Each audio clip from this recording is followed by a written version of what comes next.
लक्ष्मण धाम राम प्रिय, सकल जगत आधार।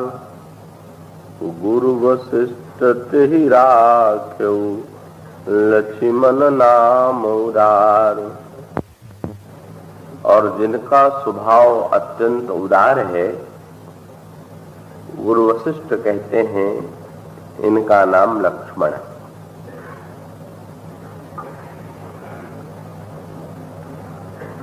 बड़ा विचित्र वाक्य है। लक्ष्मण धाम,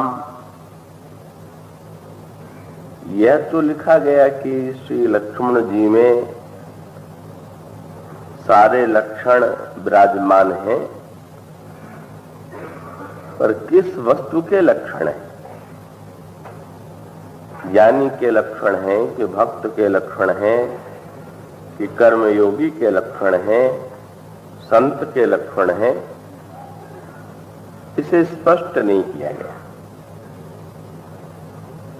और स्पष्ट न करने का कारण यही है, जिसकी पृष्ठभूमि कल आपके सामने चल रही थी, कि श्री लक्ष्मण जी का व्यक्तित्व किसी एक विशेष प्रकार की सीमा में बंधा हुआ नहीं। जैसे संसार में नाटकों में प्रत्येक अभिनेता की भूमिका निश्चित होती है, उस प्रकार से श्री लक्ष्मण की भूमिका निश्चित नहीं। यूं कहना चाहिए कि भगवान श्री राम के चरित्र में जिस समय जिस भूमिका की आवश्यकता है, लक्ष्मण जी उसी भूमिका में आपको दिखाई देंगे। इसीलिए कभी उनमें ज्ञानी के लक्षण दिखाई देंगे, कभी भक्त के लक्षण दिखाई देंगे, कभी कर्मयोगी के लक्षण दिखाई देंगे, कभी शरणागत के लक्षण उनके चरित्र में दृष्टिगोचर होंगे, कहीं वे ईश्वरत्व में स्थित होंगे, और कभी काल की जो मर्यादा है उसका पालन कर रहे होंगे। पर चाहे जो परिस्थिति हो, का भगवान राम के चरित्र के साथ जिनका चरित्र निरंतर जुड़ा हुआ है, वे श्री लक्ष्मण। श्री लक्ष्मण को छोड़ करके श्री रामचरितमानस में कोई एक भी ऐसा पात्र नहीं है कि जो प्रभु की प्रत्येक लीला में समान रूप से सहभागी रहा। क्यों? इसकी कुछ सांकेतिक व्याख्या कल कथा के अंत में आपके सामने की गई थी, और उसका दार्शनिक सूत्र यह है कि स्वयं ईश्वर में किसी प्रकार की प्रेरणा विद्यमान नहीं, का भले ही वह सर्वशक्तिमान हो, पर सर्वशक्तिमान होते हुए भी कोई आकांक्षा उसमें नहीं, क्योंकि आकांक्षा अपूर्णता का लक्षण है। जब व्यक्ति कुछ पाना चाहता है, तभी उसके हृदय में इच्छा का उदय होता है, और जब इच्छा का उदय होता है तब व्यक्ति कर्म में प्रवृत्त होता है। तो जब पूर्ण को कुछ पाना नहीं है, कोई उसका लक्ष्य नहीं है, उसमें कोई आकांक्षा नहीं है, तो स्वभावतः का उसमें किसी प्रकार की इच्छा के साथ साथ किसी भी प्रकार के कर्म का अभाव। लेकिन संसार को ऐसे ईश्वर की आवश्यकता है कि जो अपनी शक्ति का उपयोग करे। संसार को ऐसे ईश्वर की आवश्यकता है कि जो केवल निष्क्रिय न हो, इच्छा रहित न हो, अपितु उसके अंतःकरण में इच्छा का उदय हो, चाहे वह अपनी उसकी इच्छा न हो। बड़ी विलक्षण बात कि एक और तो ये कहा जाता है कि भगवान भक्तों की इच्छा को पूर्ण करने के लिए अवतरित होते हैं, और दूसरी ओर एक बात यह भी प्राप्त होता है कि निज इच्छा प्रभु अवतरई सुर मही गोद्विज लाग। भगवान अपनी इच्छा से अवतार लेते हैं। इन दोनों वाक्यों में परस्पर विरोध प्रतीत होता है, पर उसके अंतरंग में विचार करें तो इसका तात्पर्य यह है कि जिसमें स्वयं अपनी इच्छा होती है उसकी टकराहट दूसरे से हुए बिना रह ही नहीं सकती। मैं आशा करता हूं कि आप पूरी सजगता से सुनेंगे। निद्रा और रजोगुण पर विजय प्राप्त करते हुए, और मैं प्रार्थना कर दूं कि आप लोग थोड़ा समय का विशेष ध्यान रखें। विलंब से आने पर आप स्वयं कथा का प्रारंभ से आनंद नहीं ले सकते और दूसरों के श्रवण में भी अवरोध होता है। तो आप लोग 5-7 मिनट और पहले आवे, तब आपको सुविधा से बैठने में भी और साथ साथ श्रवण में भी आनंद मिलेगा। तो ईश्वर में इच्छा का यदि अभाव है तो एक हम लोगों के बड़े काम की बात है। क्या जहां इच्छा होती है वहां टकराहट होती है? जैसे हम लोग हैं तो इच्छा होने पर एक समस्या तो ये आती है कि जब एक ही व्यक्ति में कई इच्छाएं होती हैं तो वे इच्छाएं भी परस्पर एक दूसरे से टकराती हैं। इसका अनुभव में आपको होता है। अभी धन की इच्छा हो रही है तो कुछ समय के बाद यश की इच्छा होगी। परिणाम क्या होता है कि दोनों इच्छाओं में विरोध है। यश पाने के लिए धन का त्याग करना होगा और धन एकत्र करने के लिए यश की चिंता से मुक्त होना होगा।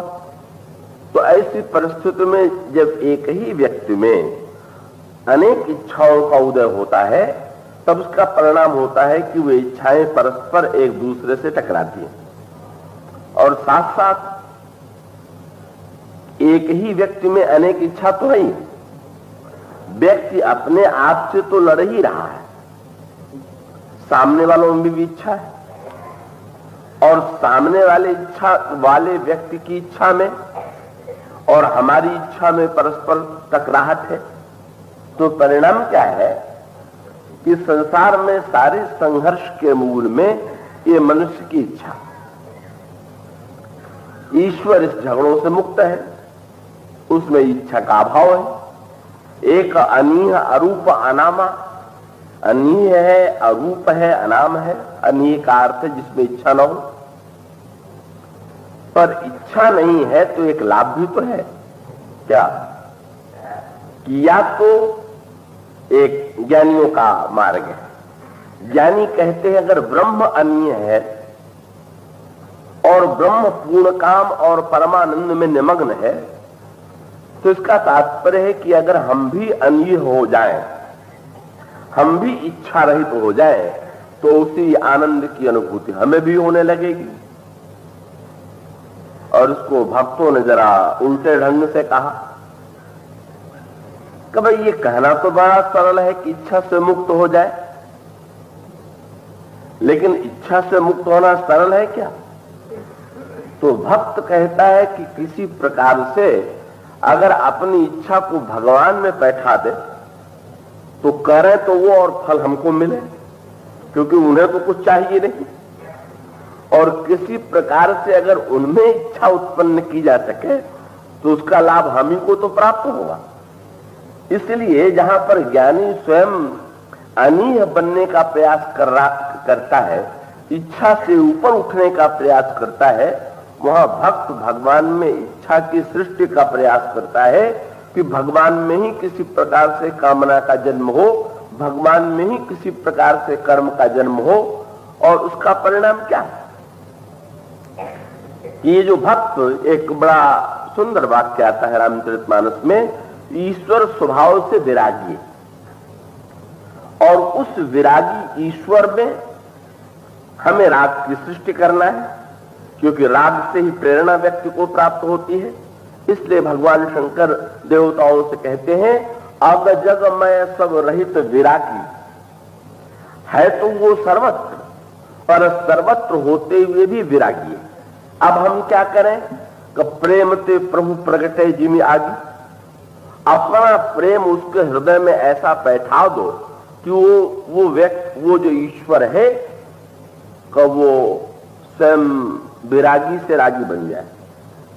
और तब एक बहुत बढ़िया बात होती है ना, जब भक्त अपनी इच्छा भगवान में बैठा देता है तो वो तो हो जाता है इच्छा रहित और भगवान हो जाते हैं इच्छा वाले। इसलिए तो भक्तों की लीला का क्रम अनोखा। तो भगवान में प्रेरणा कौन उत्पन्न करे? जैसे एक बड़ा सुंदर सांकेतिक दृष्टांत रामचरितमानस में दिया गया है लक्ष्मण जी के ही संदर्भ में।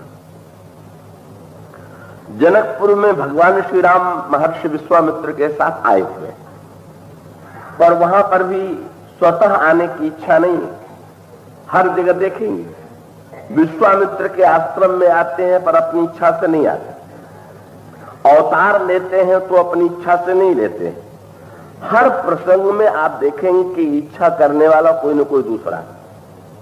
मन के हृदय में ये आकांक्षा उत्पन्न होती है कि मैं राम को, ईश्वर को पुत्र के रूप में प्राप्त करूं, और उस इच्छा का परिणाम होता है कि वे तपस्या के द्वारा प्रभु से प्रार्थना करते हैं कि वो आप कृपा करके पुत्र रूप में मेरे घर में जन्म लीजिए। अथवा देवताओं के मन में इच्छा उत्पन्न होती है कि प्रभु अवतार लें, और वे प्रार्थना करते हैं ब्रह्मा के माध्यम से, और तब ईश्वर आश्वासन देता है कि हम अवतार लेंगे। और उसके पश्चात भी फिर उसके बाद महाराज श्री दशरथ, फिर संकेत आता है ना, मनु के रूप में तपस्या करने के बाद भी जब महाराज श्री दशरथ ने जन्म ले लिया, महाराज श्री दशरथ राज्य करते रहे, तो युवावस्था में श्री राम उन्हें प्राप्त नहीं हुए। जब वृद्ध हो गए और वृद्ध होने के पश्चात व्याकुलता हो गई कि मैं इस अवस्था तक मुझे पुत्र की प्राप्ति नहीं हुई, तब कहीं जाकर के उस व्याकुलता के बाद वे गुरु वशिष्ठ का आश्रय लेते हैं, तब पुत्रेष्ट यज्ञ संपन्न होता है और तब ईश्वर का अवतार होता है। तो ईश्वर की प्रत्येक लीला के पीछे कि किसी न किसी भक्त की, कि किसी न किसी महापुरुष की आकांक्षा और कामना जो है वो जुड़ी हुई। पर ये जितने भक्त हैं वो तो एक एक लीला में प्रेरणा देते हैं, पर शाश्वत प्रेरक कौन है? तो प्रभु के साथ ये जो जितने लोग हैं ये शाश्वत प्रेरक नहीं, ब्रह्मा भगवान के शाश्वत प्रेरक नहीं, का मनु ईश्वर के शाश्वत प्रेरक नहीं हो सकते हैं, विश्वामित्र सर्वदा के लिए प्रेरक नहीं हो सकते हैं। उनके शाश्वत प्रेरक के रूप में भी कोई दिखाई देता है तो एकमात्र लक्ष्मण है और कोई अन्य पात्र नहीं। और यही निहित संकेत मिलता है कि विश्वामित्र ने कहा जनकपुर चलिए, तो चल पड़े, वहां आ गए। पर बड़ी विचित्र बात है, नगर में पहुंच गए। आप किसी नए नगर में जाते हैं तो इच्छा होती है कि जरा नगर घूमा में, नगर देखा में। पर भगवान राम तो अद्भुत का उनके मन में किसी नगर को देखने की इच्छा उत्पन्न स्वतः नहीं होती। एक इतना बड़ा आश्चर्य शायद इतिहास में इतना बड़ा आश्चर्य नहीं हुआ होगा। देखा जाता है कि जब कोई विजेता किसी राष्ट्र को जीतता है तो विजयी वहां पर बड़े गर्व से उस नगर में प्रवेश करता है और वो दिखाता है कि मैं विजेता के रूप में इस पराजित राज्य में या पराजित राष्ट्र में प्रवेश कर रहा हूं। पर ये तो भगवान राम के चरित्र में ही आपको मिलेगा कि लंका जैसे राष्ट्र को परास्त कर देने के बाद जिस लंका की समृद्धि को, जिस लंका के वैभव को, जिस लंका की रचना को देख करके मुनियों के अंतःकरण में भी मोह उत्पन्न हो जाए, जिसको देखने की आकांक्षा बड़े से बड़े व्यक्ति के मन में उत्पन्न हो जाए, उस लंका पर विजय प्राप्त करने के बाद भगवान राम ने लंका में पग भी नहीं रखा, एक बार नगर भी नहीं देखा और बिना देखे अयोध्या लौट आए। विश्व के इतिहास में भगवान राम को छोड़ करके किसी दूसरे विजेता ने कभी ऐसा नहीं किया होगा। इसका अभिप्राय क्या? कोई स्वर्ण, कोई वैभव, कोई वस्तु उन्हें अपनी ओर आकृष्ट थोड़ी करती कि इसे देख ले। वो तो आकांक्षा, देखने की आकांक्षा किसके मन में उत्पन्न होती है? अब गोस्वामी जी की शैली इतनी सुंदर है कि उसको आप इतिहास के पक्ष में लीजिए, दर्शन के पक्ष में लीजिए, भावना के पक्ष में लीजिए, उसमें पूर्णता है। गोस्वामी जी कहते हैं भगवान राम तो विश्वामित्र जी के पास बैठे हैं, तो बैठे हुए। अभी इच्छा किसमें उत्पन्न होती है? तो गोस्वामी जी लिखते कि लखन हृदय लालसा विषेक, लालसा उत्पन्न होती है श्री लक्ष्मण जी के हृदय में। यही जीवों के परमाचार्य हैं जो अपनी आकांक्षा, पहले इनके अंतःकरण में आकांक्षा उत्पन्न होती है। लखन हृदय लालसा विसेखी, क्या जाई जनकपुर आई देखी। लक्ष्मण जी के हृदय में ये विशेष लालसा उत्पन्न होती है कि जरा जनकपुर जाकर के तो देखा मैं। लेकिन एक अंतर है, लालसा तो हमारे आप में भी होती है, नगर देखने की इच्छा तो प्रत्येक व्यक्ति में होती है, और लक्ष्मण जी के हृदय में भी लालसा उत्पन्न हुई। तो फिर हमें और लक्ष्मण जी के चरित्र में अंतर कहां? अंतर यह है कि जब हमारे हृदय में लालसा उत्पन्न होती है तो उस लालसा की पूर्ति के लिए हम मनमाना प्रयास करते हैं, औचित्य और औचित्य का बिना विचार की चेष्टा करते हैं, और ये चाहते हैं कि उस लालसा की पूर्ति कैसे हो। पर लक्ष्मण जी में जब लालसा उत्पन्न हुई तो उसके साथ साथ गोस्वामी जी जो पंक्ति लिखते हैं वो बड़ी सार्थक पंक्ति है। लखन हृदय लालसा विसेखी, जाई जनकपुर आइए देखी। लेकिन प्रभु भय बहुरी मुनि ही सकुचाही, प्रगटे न कहीं मन ही मुस्काई। श्री लक्ष्मण जी को लगता है कि प्रभु से कैसे कहें, जिनकी दृष्टि से सारा संसार डरता है, वे लक्ष्मण अगर किसी से डरते हैं तो प्रभु से डरते हैं। तो इसका अभिप्राय क्या? निर्भय होने का एकमात्र उपाय संसार में श्री लक्ष्मण से बढ़ करके कोई निर्भय नहीं। और ये लक्ष्मण जी की जो निर्भयता है, कौशी ने परशुराम जी को पराजित किया। गोस्वामी जी ने यही प्रश्न गोस्वामी जी से किसी ने पूछा कि परशुराम ने बड़े बड़े योद्धाओं को हरा दिया, पर बिना युद्ध के वे हार गए, ये समझ में नहीं आता है। लड़कर के हारते तो भी समझ नहीं आ सकता था, लेकिन परशुराम जी बिना लड़े ही हार स्वीकार कर लेते हैं। इसका क्या रहस्य है? तो गोस्वामी जी ने कहा इसका रहस्य लक्ष्मण जी है। क्या? भगवान राम ने नहीं हरा दिया, लक्ष्मण ने हरा दिया। क्यों? कल लक्ष्मण जी से परशुराम से जब वार्तालाप हुआ तो उस वार्तालाप में ही परशुराम का सारा बल समाप्त हो गया। कैसे समाप्त हो गया? वहां पर गोस्वामी जी पंक्ति लिखते हैं, भृगुपति सुनि सुनि निर्भय बानी, और इस तन जरई होई बलहानी। लक्ष्मण जी की जितनी निर्भय वाणी सुनते हैं त्यों त्यों उनका हृदय भय। लक्ष्मण जी तो है निर्भय, और उनके मन में भीतर ही भीतर, ऊपर से परशुराम चाहे जितने बिगड़ रहे हो, पर बार बार मन में ये प्रश्न आता है कि ये लड़का इतना निर्भय अगर है तो कोई न कोई बात तो होगी। और परिणाम क्या होता है कि एक नए प्रकार के भय, नए प्रकार का अनुभव जो उन्हें संसार में कभी नहीं हुआ था। आज तक परशुराम के समक्ष प्रत्येक व्यक्ति भय से कांपता दिखाई देता था, पर गोस्वामी जी कहते हैं कि जिस समय परशुराम लक्ष्मण की निर्भयता भरी वाणी सुनते हैं, उस समय क्रोध के मारे उनका शरीर जल उठता है और स्वयं उनका बल नष्ट हो जाता है, पराजित हो जाते हैं। पर इस निर्भयता के पीछे अहंकार नहीं, निर्भयता के पीछे दो प्रकार की प्रवृत्ति होती है। एक डाकू में भी तो निर्भयता दिखाई देती है, कब बुरे व्यक्ति में भी तो निर्भयता दिखाई देती है, पर अहंकार के द्वारा प्रेरित जो निर्भयता है वो अवगुण है, वो गुण नहीं। कई लोग समझ लेते हैं कि अभय हो जाना बहुत बड़ा गुण है, पर अभय के पीछे प्रेरणा कौन है? प्रश्न तो ये है। अभय के पीछे अगर अहंकार की प्रेरणा है तो ऐसा व्यक्ति जो है अहंकारी होकर के जब अभय होगा तो बुरे पथ पर चलेगा। पर जिसके निर्भयता के पीछे ईश्वर का भय है, उसी की निर्भयता सच्ची है और सार्थक। तो श्री लक्ष्मण की विशेषता क्या है?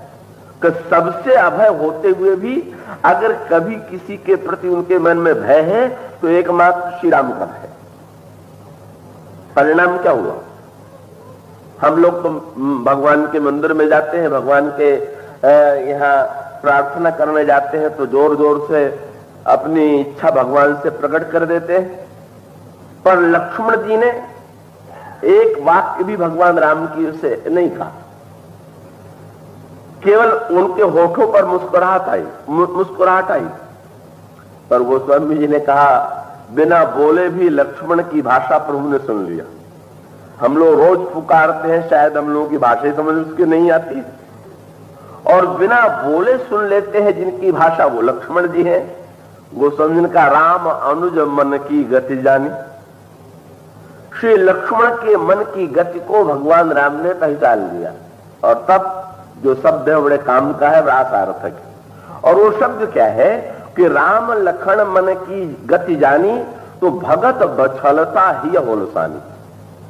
कल लक्ष्मण के मन की आकांक्षा को जानते ही भगवान राम की जो भक्त वत्सलता थी वो हुलस पड़ी। ये बड़ा सार्थक वाक्य है, आप इस पर थोड़ा विचार कीजिए। गाय में वात्सल्य है, गाय में अपने बछड़े के प्रति प्रगाढ़तम प्रेम है, अनुराग है। पर गाय को आपने देखा होगा, गाय को आप सींग चलाते हुए भी तो देखते हैं, गाय को भागते हुए भी तो देखते हैं। गाय में केवल वात्सल्य ही तो नहीं, गाय में और भी अनेक वस्तुएं। अब होता क्या है कि गाय में दूध होते हुए भी हम दूध को जब पाना चाहते हैं तो किस पद्धति का आश्रय लेते हैं? हम जानते हैं कि गाय में हमारे प्रति प्रेम नहीं, अपने बछड़े के प्रति प्रेम।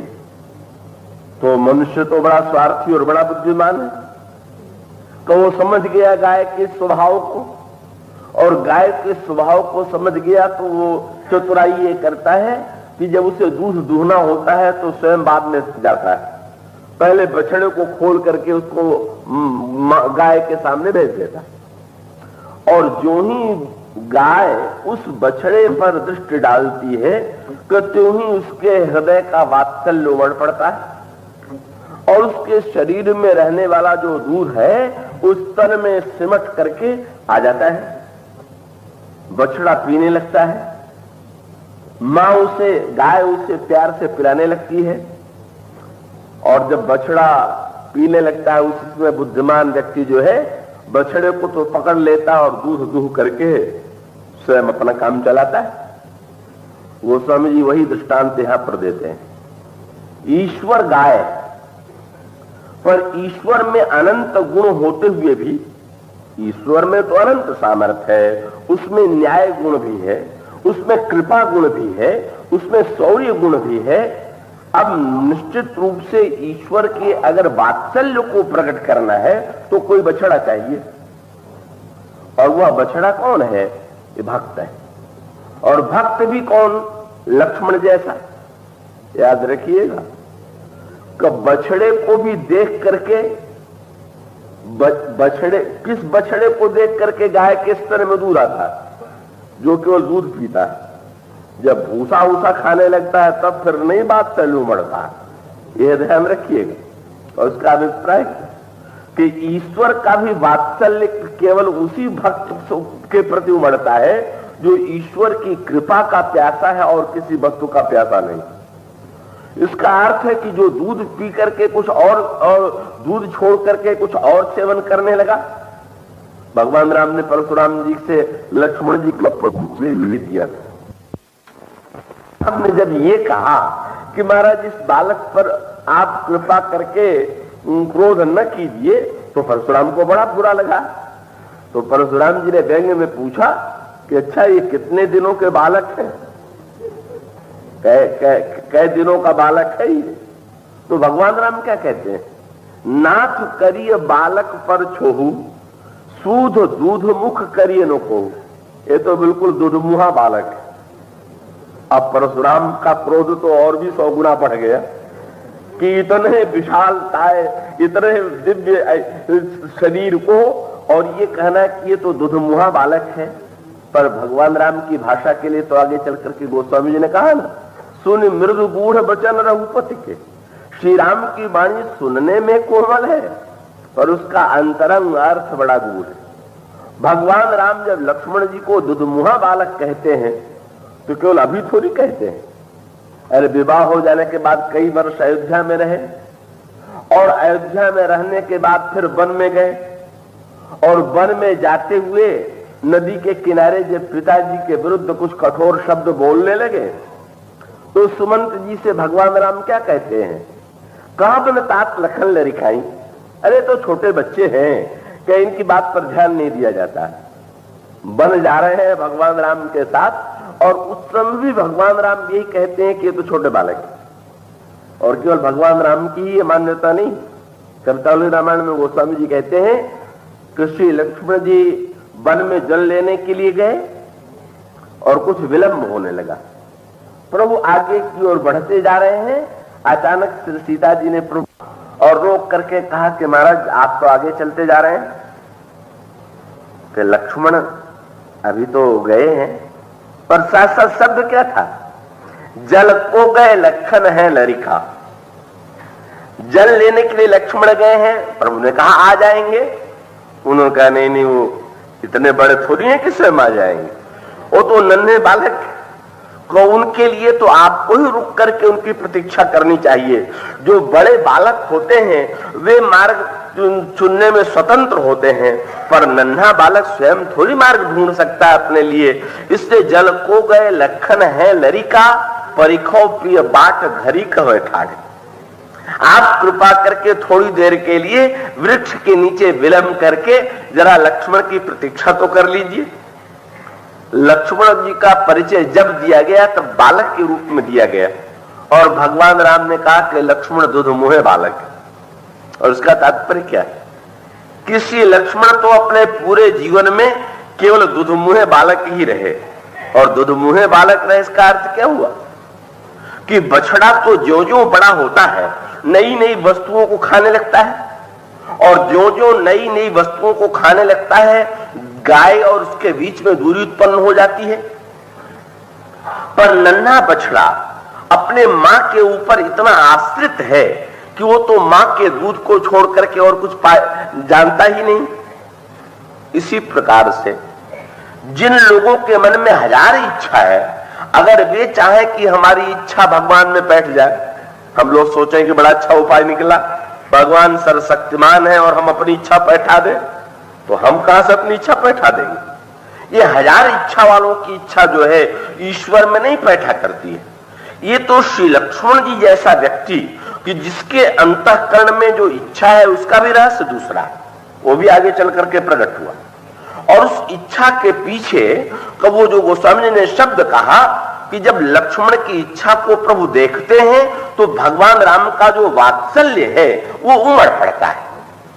और उसका परिणाम क्या होता है, वात्सल्य उमड़ पड़ता है। इसका अर्थ आगे चल करके उसकी व्याख्या विश्वामित्र के मुंह से आपको मिलेगी। ईश्वर गाय है, और जब कोई भक्त बछड़े के रूप में उसके निकट जाता है और बछड़े की प्यास से जैसे वात्सल्य उमड़ता है, इसी प्रकार से भक्त की आकांक्षा को देख करके ईश्वर का वात्सल्य उमड़ पड़ता है। और तब अब बोलने का काम लक्ष्मण जी को नहीं करना। भगवान राम ने मुस्कुरा करके गुरुदेव की ओर देखा, विश्वामित्र जी ने कहा कुछ कहना चाहते हैं क्या? उन्होंने कहा कि हाँ महाराज, क्या नाथ लखनपुर देखने चाहिए। जब ये महात्माओं से भगवान बोलते हैं तो बड़े सावधानी से बोलते हैं, ये लोग बात तुरंत पकड़ लेते हैं ना। ये तो वेदांत की और ज्ञान की भाषा में सुनते हैं बात। भगवान राम ये कैसे कहें, वैसे तो अन्यत्र होता तो शायद कह देते कि मेरी इच्छा है, लेकिन बोले नाथ लखनपुर देखना चाहिए। महाराज लक्ष्मण नगर देखना चाहते हैं। डर गए ना कि अगर मैं कहूंगा कि मैं देखना चाहता हूं तो कहेंगे कि ब्रह्म में कब से इच्छा आई, अब स्वतंत्र इच्छा वाले हो गए क्या।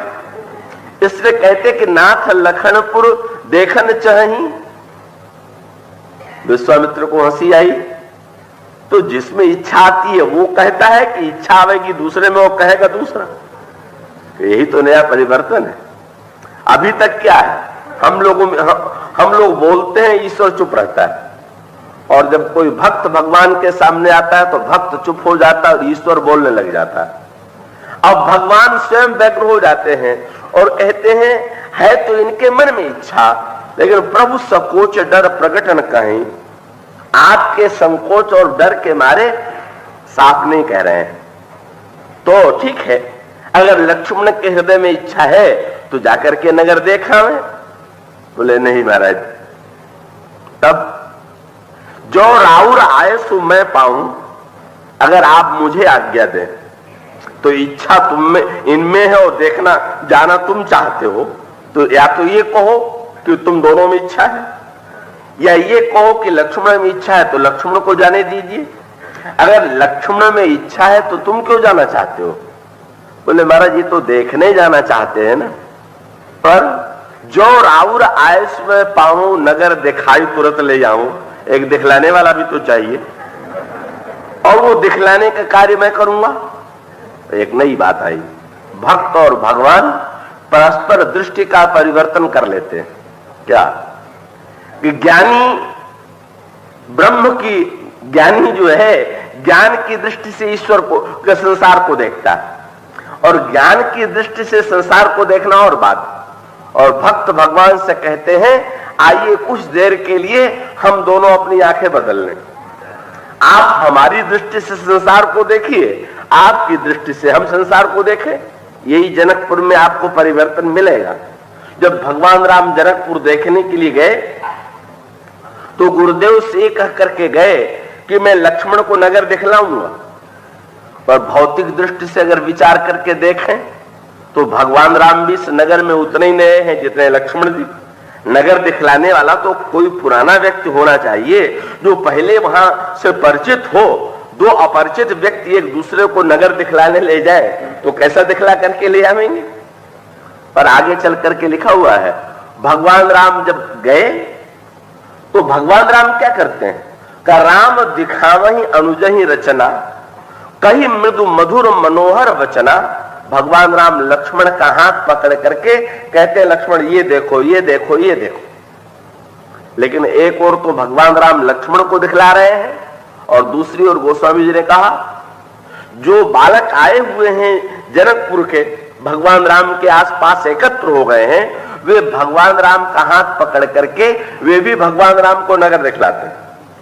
और उसका अर्थ क्या कि आपकी दृष्टि से तो जीव ने देख लिया, पर आप भी तो जीव की दृष्टि से देखिए।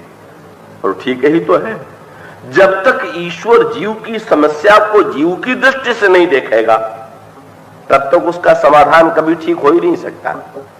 याद रखिएगा, या तो जीव ईश्वर की दृष्टि प्राप्त कर ले और परम शांत हो जाए, या ईश्वर जीव की समस्या को जीव की दृष्टि से देखे। कई बार ये हो जाता है जब डॉक्टर केवल डॉक्टर की दृष्टि से रोगी को देखता है, तब रोगी के प्रति उसके में सहृदयता का उदय नहीं होता। उसको तो रोगी की पीड़ा की अनुभूति भी तो कब होनी चाहिए। कि जिसको केवल औषधि का ज्ञान है वह व्यक्ति रोगी के प्रति सहृदय नहीं हो सकता है। सहृदय तो वो होगा कि जो रोगी की पीड़ा की संवेदना का अनुभव करे। और इसका अभिप्राय क्या है कि ईश्वर में जब संवेदना उदय हो, पीड़ा का उदय हो, दुख का उदय हो, तब न कहीं जाकर के जीव के दुख को समझेगा। इसलिए भक्त लोग ईश्वर में दुख की सृष्टि करते हैं। हनुमान जी लंका से गए तो क्या लेकर के गए? श्री किशोरी जी के आंखों का आंसू लेकर के गए, और श्री किशोरी जी के आंखों का आंसू ले जाकर के कहां बैठा दिया? भगवान राम की आंखों में बैठा दिया। सिन सुन सीता दुख प्रभु सुख ऐना, भरी आए जल राजीव नैना। ऐसा वर्णन किया श्री सीता जी के दुख का कि भगवान राम रोने लगे। हनुमान जी ने का काम बन गया। अब आनंद में जब दुख उत्पन्न हो गया तभी न कर्म करने की प्रेरणा उत्पन्न हो गई। और आंसू आने के बाद तुरंत भगवान राम ने सुग्रीव की ओर देखा। आंसू आता है तो व्यक्ति चाहता है दुख का कारण मिटे। भगवान राम ने तुरंत कहा अब विलंब के ही कारण कीजिए, तुरंत कपि ने कहा आयुष दीजिए। अभी तक कोई जल्दी नहीं थी, पर हनुमान जी के द्वारा जो ही दुख की सृष्टि की गई, आंखों में आंसू आ गए। इसका अर्थ ये है, केवल घटना ही नहीं है, इसमें भाव परिवर्तन भी है। भगवान राम कहते हैं, गुरुदेव अगर आप आज्ञा दीजिए तो मैं लक्ष्मण को जरा नगर दिखला ले आऊं। पर विश्वामित्र जी ने बड़ी सुंदर बात की।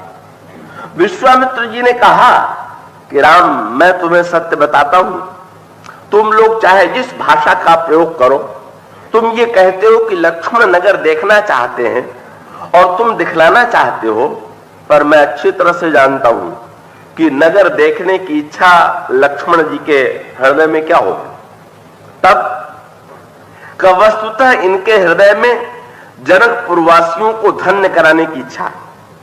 वहां पर शब्द क्या कहते हैं, जाई देखी आवहु नगर। जैसे बछड़े के द्वारा जब दूध प्राप्त होता है तो बछड़ा तो दूध कम पीता है और सामने वाला व्यक्ति अधिक दूध पा लेता है, इसी प्रकार से जब लक्ष्मण जी के मन में नगर देखने की इच्छा आई तो परिणाम क्या हुआ कि इसी बहाने लक्ष्मण भगवान राम को नगर में लेकर के गए, और जब भगवान राम को लेकर के गए तो उसका लाभ क्या हुआ कि सारे जनकपुरवासियों ने एक साथ भगवान राम को देख लिया। छोटे से लेकर के बड़े तक प्रत्येक ने भगवान राम का साक्षात्कार कर लिया। और इसका तात्पर्य ये हुआ, यही जो विश्वामित्र के वाक्य में दिखाई देता है। विश्वामित्र ने तुरंत हंस करके कहा, जाई देखी आवहु नगर, सुख निधान दो भाई। क्या करहु सुफल सबके नैन, सुंदर बदन दिखा।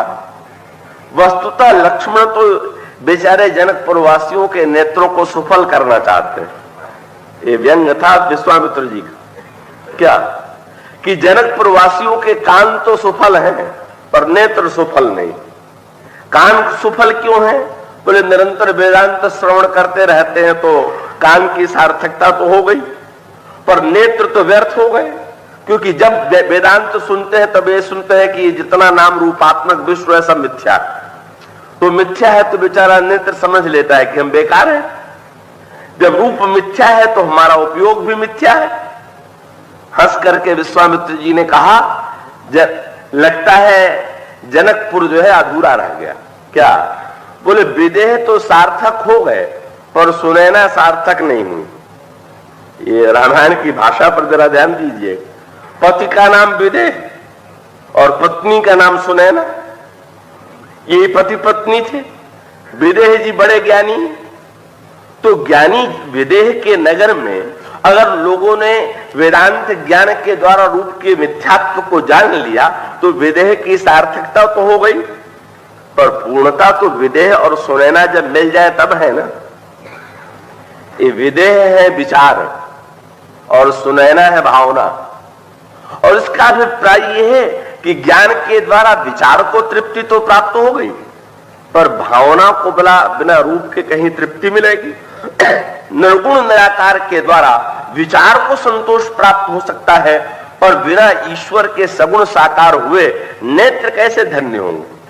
इसीलिए जब तुलसीदास जी से पूछा गया कि आप निर्गुण निराकारवादी हैं कि सगुण साकारवादी, तो तुलसीदास जी ने कहा मैंने तो दोनों को मान लिया और दोनों को दो जगह में बैठा लिया। कहां बैठाया है आपने?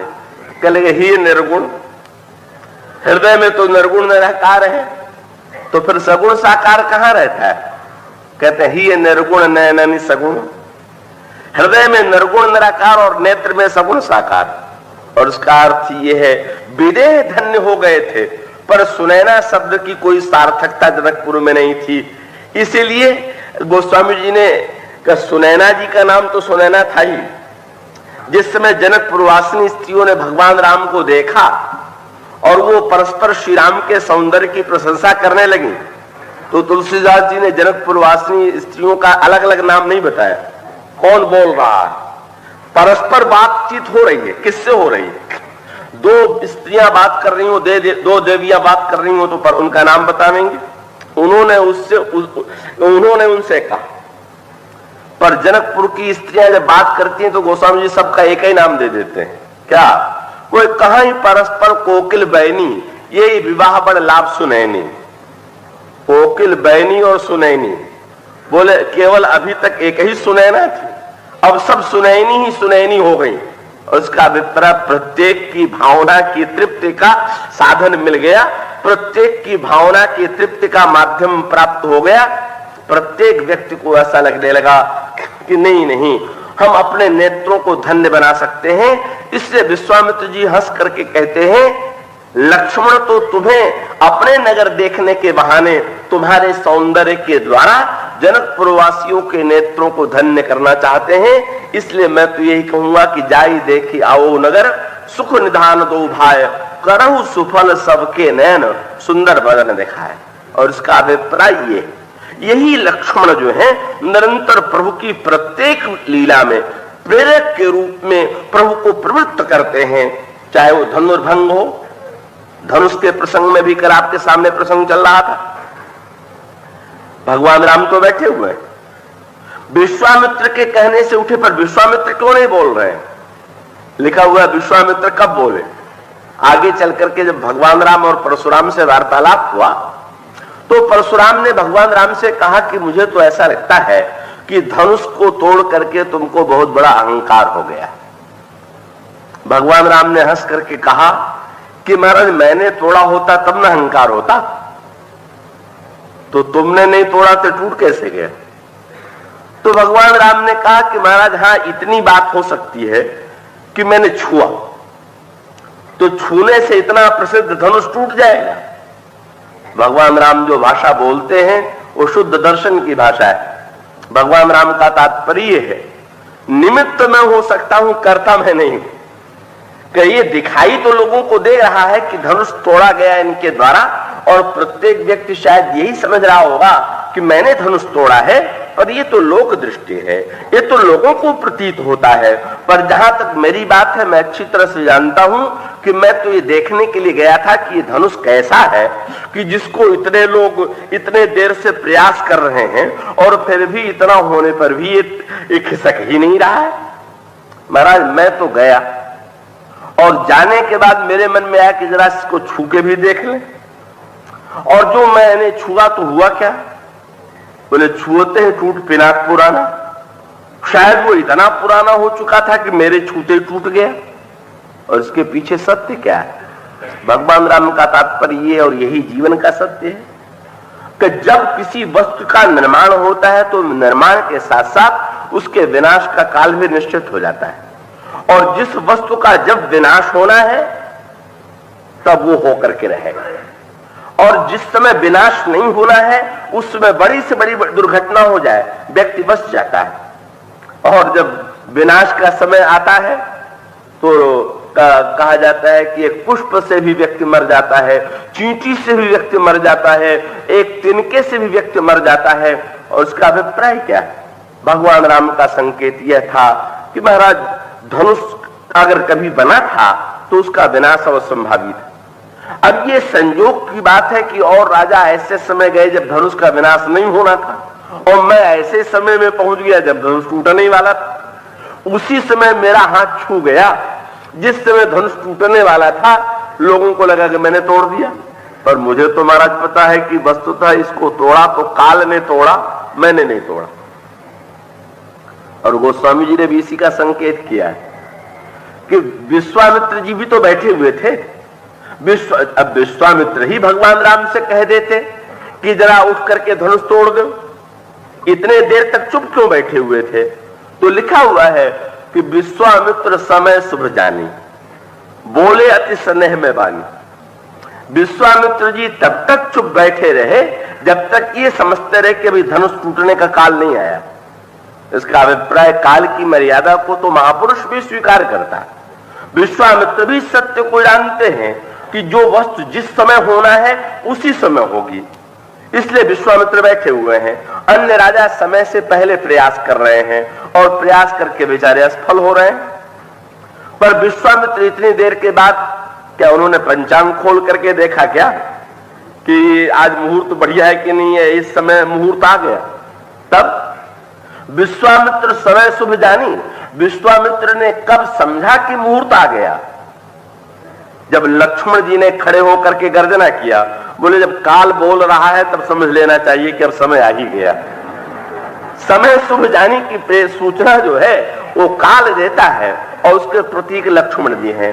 जब लक्ष्मण प्रेरणा देते हैं तब आप देखते हैं भगवान श्री राम विश्वामित्र कहते हैं हाँ भाई अब समय शुभ आ गया, अब काल की भाषा आ गई, हर समय वही रूप दिखाई देगा। तब वो भी कह देते हैं उठो राम बन जाओ वो चापू, मेटहु तात जनक परितापू। पर सर्वत्र आपको दिखाई देगा कि हर लीला में ईश्वर को प्रेरणा देने वाला, चाहे वो संहार का कार्य हो चाहे कृपा का कार्य हो, प्रेरक रूप में लक्ष्मण जी का चरित्र विद्यमान है। और इसीलिए विश्वामित्र की प्रशंसा की जानी चाहिए कि विश्वामित्र जब मांगने के लिए गए तो उन्होंने मांगा क्या? कुछ लोग मांगने में चतुर नहीं होते, पर विश्वामित्र तो बड़े चतुर, मांगने में बड़े चतुर निकले। क्या का उन्होंने सुनने के लिए अगर सुने तो ऐसा लगता है कि बहुत कम मांगा, पर बहुत कम में इतना अधिक मांग लिया कि उस मांगने की कोई सीमा नहीं। जब विश्वामित्र जी पधारे अयोध्या में, अपार प्रसन्नता हुई महाराज श्री दशरथ को। इतना बड़ा महापुरुष जिसके आने की मैं कल्पना नहीं करता था उस नगर में आ गया, मैं कैसे स्वागत करूं। उन्होंने विश्वामित्र का स्वागत किया, पूजन किया, भोजन करवाया और उसके बाद हाथ जोड़ करके बोले महाराज कि कारण आगमन तुम्हारा, कहु सुकरत न लाऊ बारा। आपने आने के लिए कैसे कष्ट उठाया, आपके कहने में देर है मेरे करने में नहीं। जो ही महाराज दशरथ के मुंह से वाक्य निकला, मन ही मन विश्वामित्र हंसे। अभी मेरी मांग नहीं सुनी है तभी तक ये उत्साह है, जब सुन लोगे तब देखेंगे कि कहां तक ये उत्साह स्थिर रहता है। तो तुरंत कहने लगे असुर समूह सतावही मोही, मैं जांचन आयो नृप तो ही।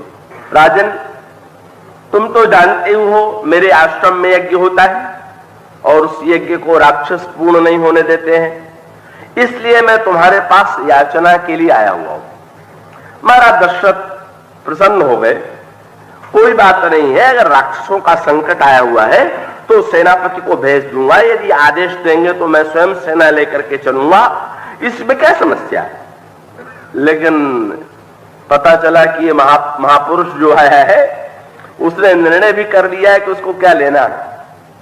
ये तो बता दिया कि मेरे ऊपर संकट क्या, पर संकट के साथ साथ संकट का समाधान क्या है ये भी उन्होंने कहा मैं बताऊंगा। क्या है?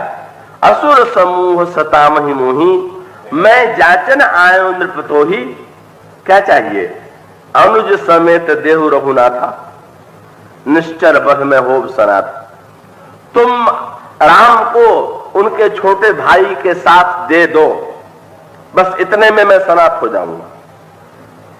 महाराज श्री दशरथ तो पसीने में तर हो गए, एकदम विवर्ण हो गया शरीर। ये इन्होंने क्या मांग दिया? मुंह से निकला भी, कह निश्चर अति घोर कठोरा, कह सुंदर सुत परम किशोरा। महाराज कहा ये मेरे नन्हे सुकुमार बालक और कहा ये कठोर राक्षस, ये कौन सा न्याय है? अगर संकट है तो आप सेना के लिए कहिए, सेनापति के लिए आदेश दीजिए, मुझे चलने की आज्ञा दीजिए। आप आदेश देते हैं कि राम और लक्ष्मण को दे दीजिए, पर विश्वामित्र अडिग रहे, ना ना मैं मांगने के लिए आया हुआ हूं तो मैं तो वही लूंगा जो कि लेने के लिए आया हुआ। देना हो दो, नहीं तो नहीं करो। वो तो नहीं करने जा ही रहे थे और एक तरह से नहीं कर भी दिया था। महाराज सब सुत मोहि प्रिय प्राण की नाई, राम देत नहीं बरे गोसाई। एक बात आपको बड़ी विचित्र बता दे कि महाराज दशरथ, वशिष्ठ, विश्वामित्र सब एक मत है। क्या? जैसे दो को मांगने के लिए आए हैं तो जब भी महाराज दशरथ मांग करेंगे तो ये करेंगे कि राम को न ले जाइए। ये भी तो मांग कर सकते थे कि अच्छा राम को न ले जा रहे हैं तो लक्ष्मण को छोड़े जाइए ना। यही बात आगे चलकर भी आपको मिलेगी। जब भगवान राम बन जाते हैं तो सुमंत जी से कहते हैं, सुमंत जी से महाराज श्री दशरथ कहते हैं आप वन में तीनों को रथ में बैठा करके 4 दिन घुमाइएगा और ले आइएगा, और अगर तीनों लौटने को तैयार न हो तो सीता जी को ले आइएगा। पर एक बार भी नहीं कहा कि लक्ष्मण को ले आइएगा।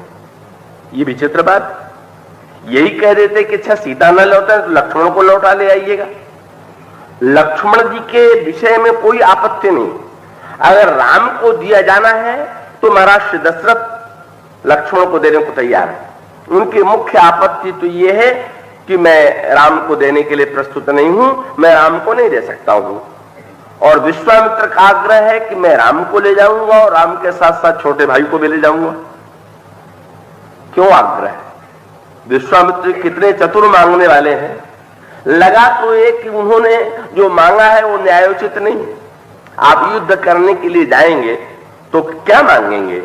रथ लेकर, सवारी लेकर के जाएंगे, सेनापति लेकर के जाएंगे, युद्ध मंत्री लेकर के जाएंगे, औषधि लेकर के जाएंगे, अथवा योजना बनाने वाला लेकर के जाएंगे, और सेना के साथ साथ जो वस्तुएं आवश्यक होंगी वो लेकर के जाएंगे।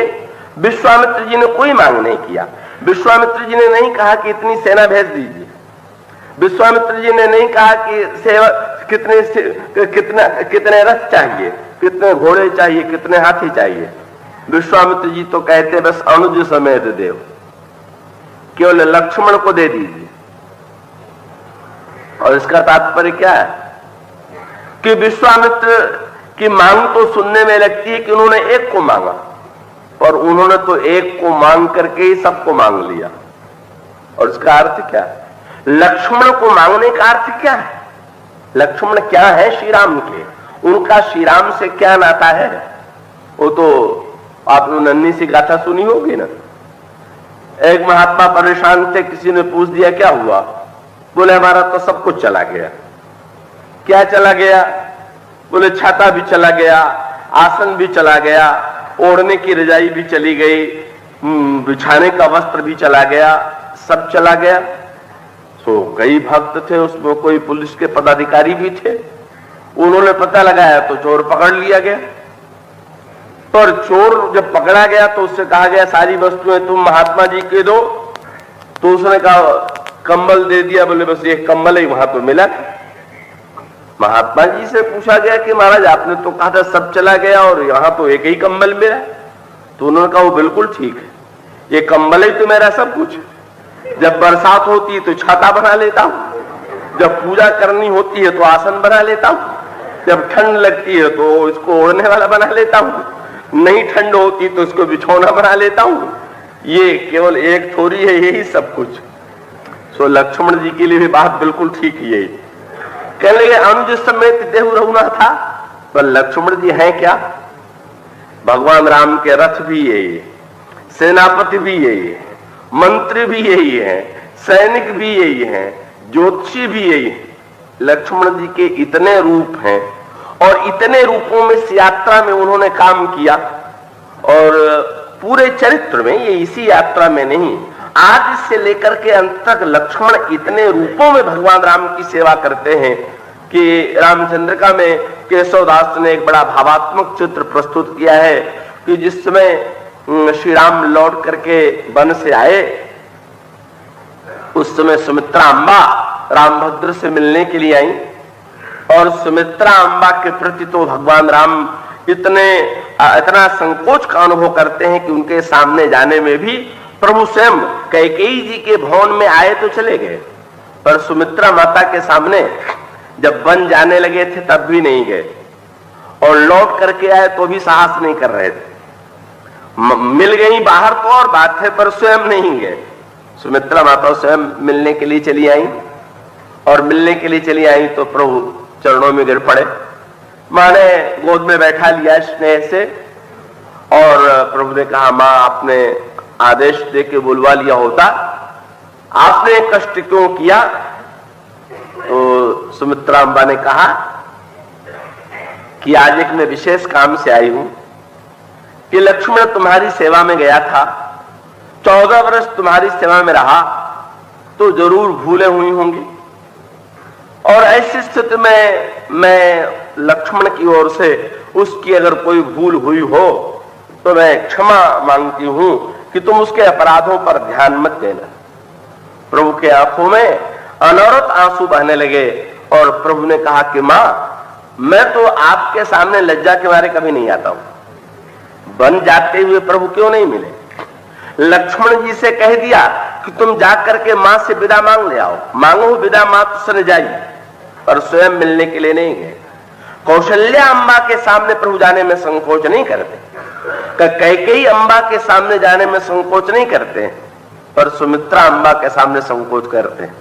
और उसका एकमात्र कारण ये कि जिसके आप ऋणी होंगे उससे संकोच करेंगे, जिसको आप स्वयं देते हैं वहां संकोच कहां। तो कौशल्या और कैकेयी अम्बा को तो प्रभु देते हैं, पर सुमित्रा अम्बा के सामने तो प्रभु को ऐसा लगता है कि इस मां को तो आज तक मैंने कुछ दिया नहीं, केवल लिया ही लिया, ऋण तो कभी चुकाया नहीं, कौन सा मुंह लेकर के मां के सामने जाऊं। इसलिए उन्होंने कहा कि मां तुम किस लक्ष्मण की ओर से क्षमा याचना कर रही हो। प्रभु ने पूछ दिया किस लक्ष्मण की ओर से तुम क्षमा मांग रही हो मां। उन्होंने कहा वही जो तुम्हारा छोटा भाई। उन्होंने कहा मां इतने वर्षों में लक्ष्मण मेरे साथ रहा, पर मैं आज तक नहीं पहचान पाया कि लक्ष्मण मेरा कौन है। पौरिया कहूं कि प्रतिहार कहूं किधो सुत, मैं उसे प्रौरिया कहूं कि प्रतिहार कहूं कि पुत्र कहूं, सुभट कहूं कि शिष्य दास कहूं किधो, केशवदास हाथ को हथियार उरे आनिए, तो सुभट कहूं कि उसे मैं अपना सैनिक कहूं कि मंत्री कहूं कि हथियार कहूं कि द्वारपाल कहूं। मैं तो मां यही कह सकता हूं कि देखबे को एक होए अनेक भांति कीन्ही सेवा, लक्ष्मण के मां को कौन कौन गुण मानिए। वह देखने के लिए एक था, पर अनगिनत रूपों में मेरे सामने आया।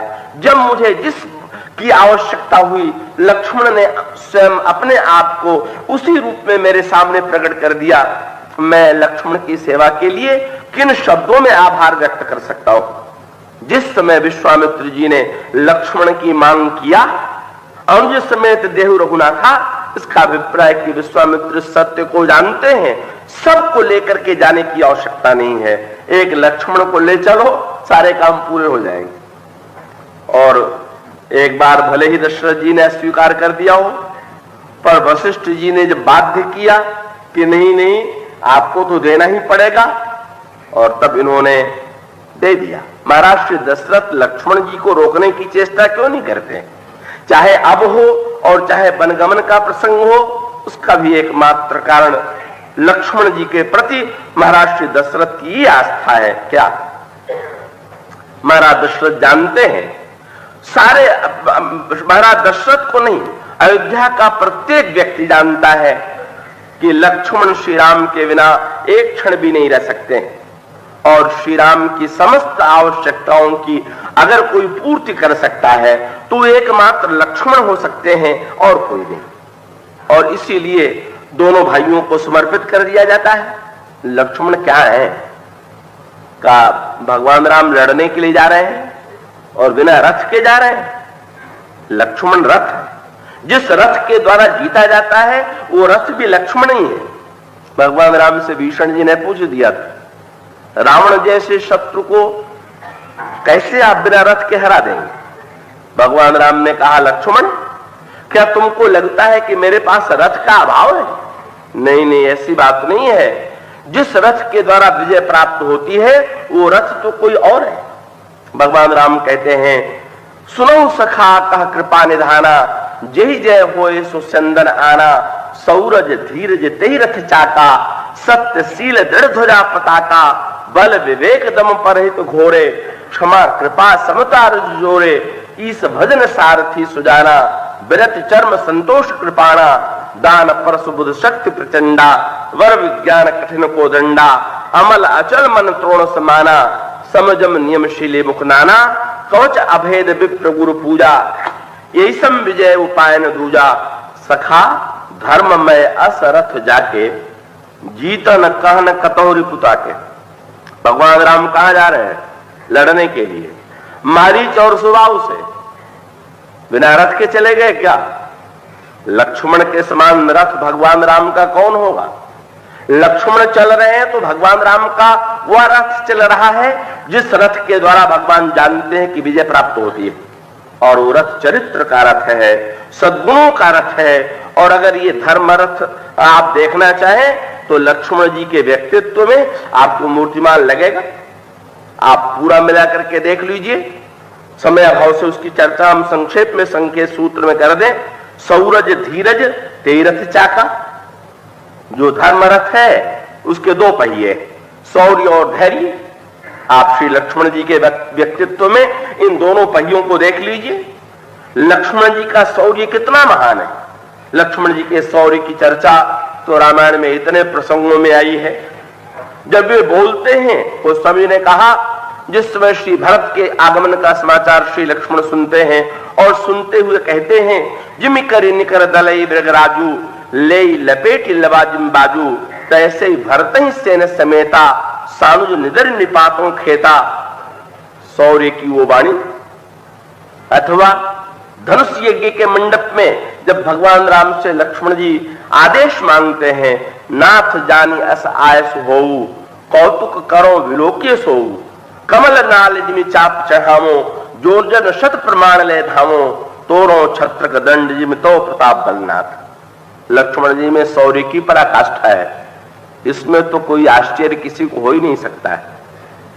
लेकिन लक्ष्मण जी शौर्य के साथ साथ कई लोग ऐसे होते हैं कि उनमें शौर्य होता है और धैर्य का अभाव होता है। इतने उतावले कि अपनी वीरता के प्रदर्शन के लिए बेचैन। और कई लोग ऐसे होते हैं कि इतने धैर्यशाली होते हैं कि सोचते बहुत हैं, बैठे बैठे बड़ी धीरता से, करते वरते कुछ नहीं।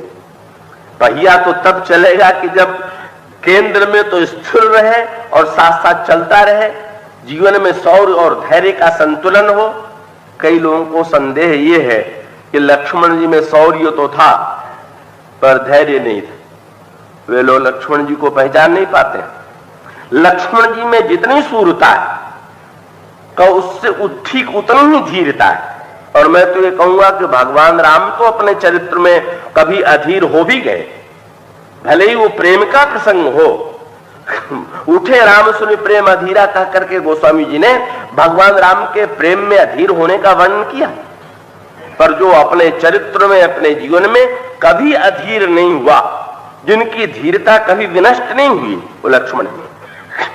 आप इसी से कल्पना कीजिए, लक्ष्मण जी ने जब भाषण दिया तो उस भाषण का परिणाम क्या हुआ। लखन सकोप वचन जब बोले, डगमगान मही दिग्गज डोले। जब बोलने खड़े हुए थे तो आंखें लाल थी, होठ फड़क रहे थे। लोगों को लगता था इतना क्रोध आ गया है तो शांत कैसे किया जाएगा। नृसिंह भगवान ने जब मारा हिरण्यकशिपु को तो देवता कई घंटे तक व्याकुल रहे कि इनका क्रोध कैसे शांत किया जाए। जब लक्ष्मण जी इस शौर्य भरी वाणी का प्रयोग करते हैं तो लोगों को लगा इनका क्रोध कैसे शांत होगा। पर आप पढ़िए उनकी धीरता। जब लक्ष्मण जी भाषण दे चुके, एक क्षण में लोगों ने बड़े आश्चर्य से देखा, न आंखों में लाली है, न होठों पर कोई फड़कना है, मुस्कुराते हुए शांत भाव से बैठ गए। कैसे बैठ गए? किसने उनको समझाया? किसने उनको रोका? वो समझ एक शब्द में कहते हैं, सैन ही रघुपति लखन निवारे। केवल भगवान राम ने मुस्कुरा करके लक्ष्मण जी की ओर देखा और उतने मात्र में लक्ष्मण शांत होकर के बैठ जाते हैं। शौर्य के साथ इतना नियंत्रण है कि एक क्षण में केवल दृष्टि मात्र से कहीं पर लेश नहीं।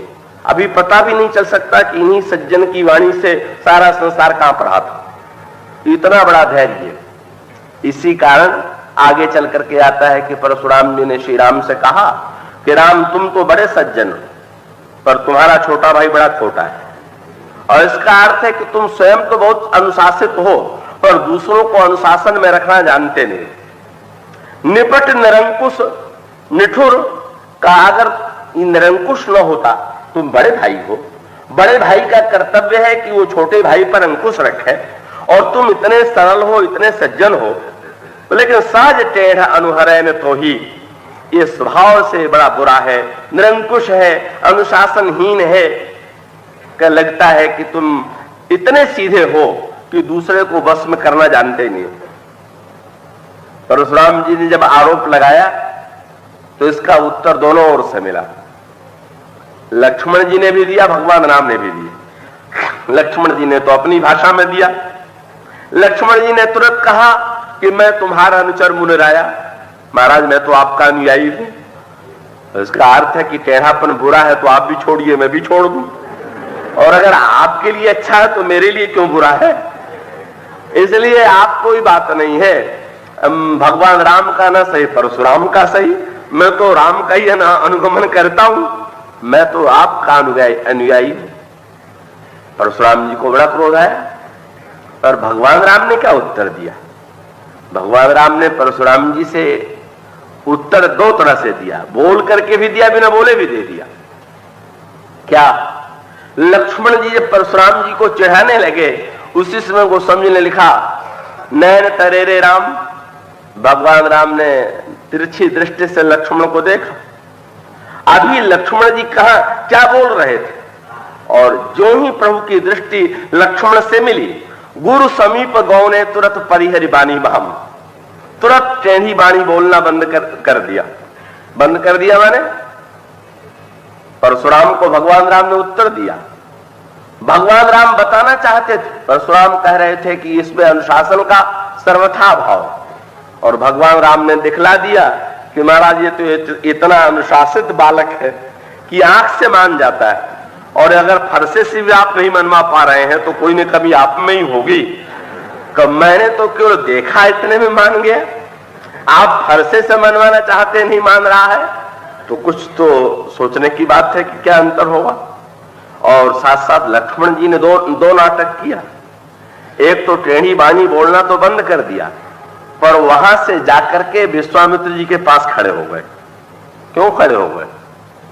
लक्ष्मण जी ने निर्णय किया कि मुझे तो फिर भी अभी बोलना पड़ेगा, पर अगर यहां बोलते हैं तो अनुशासन भंग होगा, अगर गुरु जी के पास से बोलेंगे तो फिर प्रभु को रोकने का अधिकार रह ही नहीं जाएगा, तब वो अधिकार जो है वो गुरुदेव को होगा। और प्रभु के इस स्वभाव को जानते हैं कि वे इतने अनुशासनबद्ध हैं कि अगर मैं गुरुदेव के पास खड़े होकर के बोलूंगा तो यहां खड़े होकर नहीं डांटेंगे। हुआ भी, विश्वामित्र जी के पास खड़े होकर फिर बोलने लगे। अब परशुराम जी बार बार देखते हैं कि पहले तो आंख दिखा करके मना दिया था, अब क्यों नहीं डांटते हो? तो भगवान राम सोचते मैं कैसे डांटूं, जब गुरुदेव खड़े हैं तो गुरुदेव को डांटने का अधिकार है मुझे कैसे? लक्ष्मण जी का उत्तर था, बोले महाराज दूसरों को सिखाइए तो स्वयं भी तो सीखिए। स्वयं कितने संयत, कितना संयम दिखाई देता है कि श्री लक्ष्मण स्वयं संयत हैं, और भगवान राम तो उसकी पराकाष्ठा ही हैं। भगवान राम एक बार भी वाक्य नहीं बोले, और तब परशुराम जी ने साफ कह दिया कि राम, पहले तो मेरा विचार था कि तुम बड़े सज्जन हो और ये बड़ा खोटा, पर अब मुझे पता चल गया कि तुम दोनों भाई बिल्कुल एक ही हो, मिले हुए हो। और बंधु कहे कटु सम्मत तोरे, और तू छल विनय करस कर जोरे। तुम दोनों ने नीति बना लिया है कि हम कठोर बोलेंगे, तुम कोमल बोलना, बस ये तुम लोगों की योजनाबद्ध रीति है, और कोई अंतर तुम में नहीं। सो हंस करके लक्ष्मण जी ने सोचा कि अब पहचानने के धीरे धीरे पास पहुंच रहे हैं। आपको ये भ्रम था, अगर परस्पर दोनों विरोधी स्वभाव के होते तो क्या प्रभु अपने समान स्वभाव वाले श्री भरत जी को साथ में न रखते, या विश्वामित्र जी ही लेने गए थे तो ये न कह देते कि इन दोनों भाइयों को दे दीजिए? नहीं नहीं, विश्वामित्र जी ऐसी भूल करने वाले नहीं है, वे तो लक्ष्मण को लेकर के आए। लक्ष्मण में सचमुच जितना शौर्य है उतना धैर्य है, जितना सत्य है उतना ही शील है। सत्य तो सबको दिखाई देता है, लोगों को लगता है लक्ष्मण जी में भाई शील नहीं, पर आप विचार करके देखिए, सौरज धीरज तेरथ चाका, सत्यशील दृढ़ ध्वजा पताका, शौर्य और धैर्य का पहिया। जितने शौर्य संपन्न है उतने धीर हैं। प्रभु का संकेत मिला और शांत, भरत के विरुद्ध लड़ने को तैयार है, और एक वाक्य हुआ, परम शांत। कहीं पर अधीरता का लेश नहीं, कहीं पर शौर्य प्रदर्शन की चेष्टा नहीं। तो शौर्य और धैर्य का पहिया, संतुलन भरत के लक्ष्मण के जीवन में है। सत्यशील दृढ़ ध्वजा पताका, सत्य की ध्वजा और शील की पताका। लक्ष्मण जी सत्य के तो रूप ही है। मेघनाथ के प्रसंग में प्रतिज्ञा कर दिया, जो ते ही आज बधे बिनु आवो, तो रघुपति सेवक न कहावो, जो शतशंकर करे सहाई, तदपि हतो रघुवीर दुहाई। और सचमुच लक्ष्मण के जीवन में सत्य के प्रति कहीं विचलन नहीं। भगवान राम विनोद में भले ही कभी ऐसी बात कह दें कि जिसके दो अर्थ हो जाए, पर लक्ष्मण जी तो सत्य में परम स्थित। लेकिन सत्य के साथ क्या लक्ष्मण जी में शील भी है क्या? तो यही इसका उत्तर है कि लक्ष्मण का शील भगवान राम के शील से कहीं अधिक, पर अंतर इतना है कि प्रभु का शील सबको दिखाई देता है, लक्ष्मण का शील नहीं दिखाई देता। और लक्ष्मण जी का शील क्या है? भगवान राम के शील का जो श्रेय है उसी को ऊपर उठाने के लिए लक्ष्मण जी ने अपने शील का त्याग कर दिया। क्या कहा जाए, इससे बढ़ के शील क्या हो? भगवान राम लोगों की दृष्टि में शीलवान दिखाई दे, इससे लक्ष्मण जी अपने आप को शीलवान के रूप में होते हुए भी नहीं दिखाई देते। उसका अभिप्राय क्या? जैसे जब आप किसी सफेद खड़िया से लिखते हैं तो काले रंग की जब पटिया हो तो उसमें सफेद अक्षर उभरता है। इसी प्रकार से लक्ष्मण जी क्या करते हैं, भगवान राम का शील संसार के सामने आवे, इसलिए कब भगवान राम के शील के लिए अपने शील को पीछे ऐसे रूप में प्रस्तुत कर देते हैं। अब जैसे जब भगवान राम ने के द्वारा धनुष टूट गया तो जनकपुर वासियों ने कहा कि दोनों भाई वीर हैं, पर दोनों में एक अंतर है। क्या?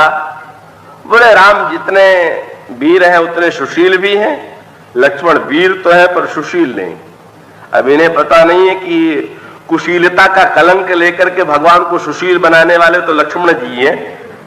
अगर ये कलंक न लेते तो धनुष न टूटता, खड़े ही न होते तोड़ने के लिए, पर कठोर बोलने का कलंक स्वयं लेकर के भगवान राम की यश की पताका को आगे बढ़ा देना, भगवान राम की यश को आगे बढ़ा देना, इसलिए बड़ा सार्थक वाक्य कहा परशुराम जी ने। परशुराम जी जब क्षमा याचना करने लगे तो जो शब्द कहा, ये नहीं कहा कि आप दोनों भाई बड़े क्षमा युक्त हैं। किसी क्रोधी से आप कहें कि आप तो बड़े क्षमाशील हैं तो व्यंग्य ही तो लगे। तो जिस समय भगवान राम को कोई शीलवान कहे, क्षमायुक्त कहे तो ठीक लगता है, पर लक्ष्मण को परशुराम जी कह रहे हैं तो कहीं व्यंग में तो नहीं कह रहे हैं। तो बड़ा सुंदर शब्द कहा परशुराम जी ने, और वो समझने योग्य। परशुराम जी कहते क्या है? बोले क्षमा क्षमा मंदिर दो भ्राता, आप दोनों भाई क्षमा के मंदिर हैं। क्या बढ़िया शब्द उन्होंने कहा। लक्ष्मण और राम क्या है? क्षमा के मंदिर है। और इसका अर्थ क्या है?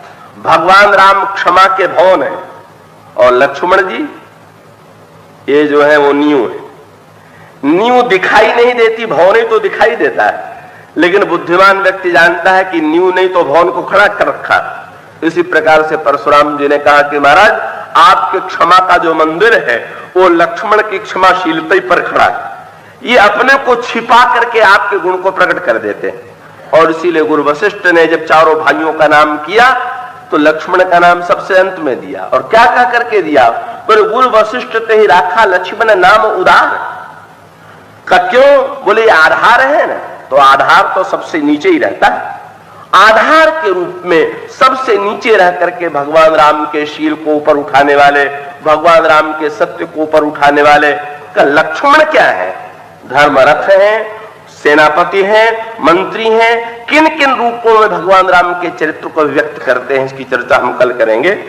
आज इतना ही। बोलिए श्याम।